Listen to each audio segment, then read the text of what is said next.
Doctor साहब आपको डॉक्टरी पेशा में मन नहीं लग रहा है? देखिए, मन तो ज़रूर लगता है, हुँ। लेकिन हमको लगता है कि मैं अभी जो भी सेवा लोगों को दे रहा हूँ, बस केवल एक क्षेत्र जो स्वास्थ्य का जो दिशा है, केवल मैं उसी दिशा में एक सेवा दे पा रहा हूँ। लेकिन मुझे लगता है कि मैं और भी लोगों के लिए कुछ कर सकता हूँ और लोगों को उम्मीद भी है कि मैं और भी क्षेत्र में उनको मदद कर पाऊँ। भागलपुर के मशहूर डॉक्टर सतीश साहब नाथनगर विधानसभा से निर्दलीय चुनाव लड़ेंगे। आँख के बहुत बड़े डॉक्टर हैं, नेत्र रोग विशेषज्ञ हैं। सर, अचानक से निर्दलीय चुनाव लड़ने का मन आपने नाथनगर से कैसे बनाया? देखिए, चूँकि हमारा पेशा हुँ, सेवा से जुड़ा हुआ है, हुँ, आए दिन हम लोगों को देखते हैं कि वो किस परेशानी से जूझ रहे हैं। हुँ। हम देखते हैं स्वास्थ्य, शिक्षा, जो उनको मिलना चाहिए, जो उनके वो अधिकारी हैं, वो नहीं मिल पाता है।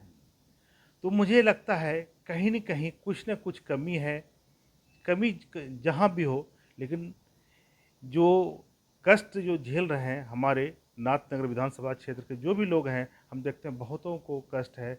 उनको जो समुचित इलाज मिलना चाहिए, जो उनको उनके बच्चे को शिक्षा मिलना चाहिए, वो नहीं हो पा रहा है। नाथनगर विधानसभा से आप चुनाव लड़ेंगे, आपने एनआर भी कटा लिया है, पर्ची भी कटा लिया है। किस चीज़ को देखते हुए नाथनगर विधानसभा से चुनाव लड़ने की तैयारी कर रहे हैं आप? देखिए, सबसे पहला चीज़ तो हम स्वास्थ्य के बारे में ही फिर से बोलेंगे कि हम प्रयास करेंगे वहाँ के लोगों को जो जिस स्तर के स्वास्थ्य के लोग अधिकारी हैं कि इस तरह का स्वास्थ्य सेवा उन लोगों को मिलना चाहिए, तो हम ज़रूर प्रयास करेंगे कि उन लोगों को दर-दर भटकना नहीं पड़े। सर, आप नाथनगर विधानसभा से भी आते हैं, आपका रहना भी है नाथनगर विधानसभा में। तो क्या लग रहा है कि एक समीकरण है वहाँ पे आपको कि हमारी सीट वहाँ से निकल सकती है? देखिए, मतलब अगर कोई खिलाड़ी खेलता है, हुँ, तो जीत-हार तो लगा रहता है। हुँ, तो ये तो मैं सोचता ही नहीं हूँ, चूँकि मुझे लगता है कि हमारे जो भी मरीज़ हैं, हमारे मैक्सिमम नाथनगर से भी आते हैं और भी जगह से आते हैं, तो उन लोगों का इतना प्यार हमको मिल रहा है, तो हमको लगता है उसका उनका प्यार ही है जो कि मुझे खींच लाया इस ओर। और हमको लगता है कि ठीक है, स्वास्थ्य सेवा हम दे रहे हैं, चूँकि मैं एक नेत्र रोग विशेषज्ञ हूँ, तो जो भी आँख के क्षेत्र में होता है, मैं ज़रूर सेवा दे रहा हूँ।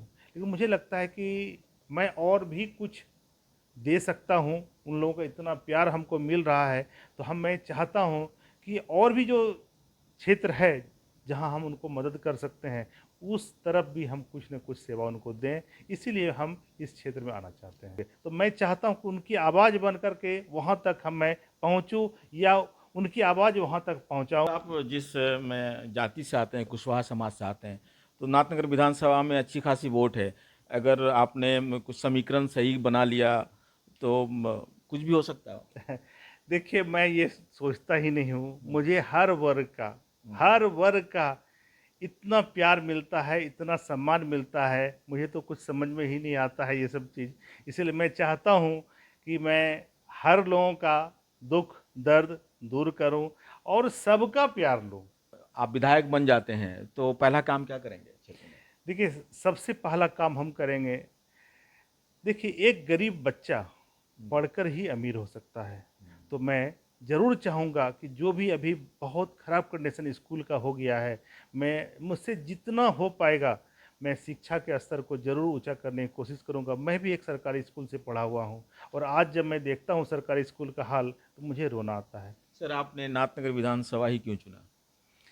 चूँकि देखिए, मैं रहने वाला नाथनगर विधानसभा क्षेत्र का ही हूँ और मुझे लगता है कि जहाँ मैं जन्म लिया, पला, बढ़ा, मैं पहले वहाँ के लिए ही कुछ सोचूँ, फिर बाद में अगर लोगों का प्यार मुझे मिलेगा, तो और भी दूर तक जाएगी। लेकिन पहला लगता है पहले घर को ही मैं पहले सँभालूँ, उसके बाद बाहर के भी लोगों को देखेंगे हम लोग। निर्दलीय चुनाव लड़ेंगे नाथनगर विधानसभा से, तो क्या नाथनगर की जनता आपको आशीर्वाद देगी? देखिए, मुझे भरोसा है, हुँ, तभी मुझे लगता है कि मैं इस क्षेत्र में आया। हुँ। लोगों को मैं देख आए दिन मैं जब देखता हूँ लोगों को, इतना प्यार मिलता है, इतना सम्मान मिलता है, तो हमको लगता है उनका ये प्यार ही है, जो मुझे इस ओर खींच लाया है। सर, मैंने सुना है कि कोरोना काल और बाढ़ पीड़ितों पीड़ितों के लिए आपने बहुत सारा काम किया है नाथनगर क्षेत्र में। जो कोरोना काल था भागलपुर में या पूरे अपने देश में, वो बेहद ही चिंताजनक था। तो मुझे लगा अगर मैं कोरोना काल में अपना क्लिनिक बंद कर देता हूँ, अगर कोई मरीज बहुत कष्ट में रहेंगे तो बेचारे वो जाएंगे आखिर कहाँ। उस लोगों के जब मैं पीड़ा को खुद महसूस किया तो मुझे लगा नहीं, मुझे क्लिनिक ज़रूर खोलना चाहिए। ठीक है, रिस्क है, लेकिन क्या किया जाए। जब इस क्षेत्र में, सेवा के क्षेत्र में, मैं जिस दिन मैं डॉक्टर बना तो मैंने शपथ लिया था कि मैं ज़रूर सुख दुख में साथ रहूँगा। इसीलिए कोरोना काल में भी मैंने क्लिनिक खोल कर रखा और लोगों के बीच रहा, और लोगों को जो भी कष्ट था स्वास्थ्य संबंधी, मैं ज़रूर उनको मदद किया। डॉक्टर साहब, न्यूज़ 21 चैनल से बात करने के लिए बहुत बहुत शुक्रिया आपका। धन्यवाद आप